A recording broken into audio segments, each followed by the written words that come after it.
Hey there, this is going to be a semi-short video on antibiotic resistance. Basically, antibiotic resistance is when a bacteria becomes immune to a certain type of antibiotic. This is currently happening in Russia with tuberculosis, and sometimes it can be immune to multiple types of antibiotics. I say sometimes because there are multiple strains of the disease. Now, if I told you that natural selection has anything to do with this, you might think I'm crazy. But I'm not. I'm actually right. Because natural selection has a lot to do with it. So to begin, natural selection is a law that states that the organism more adapted to survive is more likely to reproduce and keep living.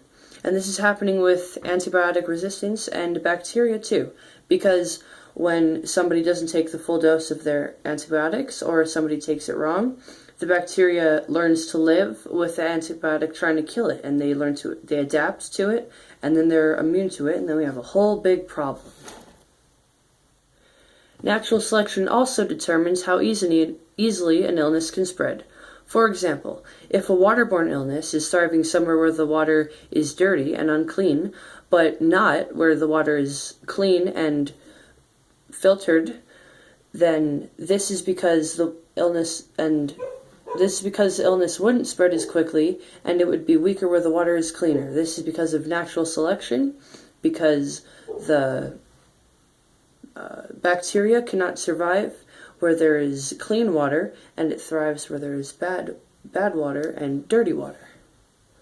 Okay, so right now you may be a little bit worried. You may be thinking, oh my gosh, who's going to stop this? Well, the World Health Association has come to the rescue. Well, kind of. They have a draft of their plan and will be presenting it at the World Health Assembly. But they haven't really said what they're going to do. But my hopes are that you'll get a better understanding after the assembly. So I've given you all this information. Now it's time to put it to use. So without any further ado, here are some useful tips on how to stop or slow antibiotic resistance. Step 1, wash your hands. The more you do that, the less likely it is for you to get sick, which makes you less likely to even need antibiotics. Step 2, only use antibiotics as a last resort. This helps stop the bacteria from getting used to antibiotics. And finally, step 3. Read the instructions.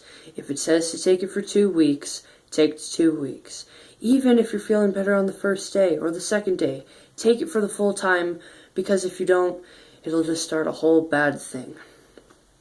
And yes, that was my 3 helpful tips for you.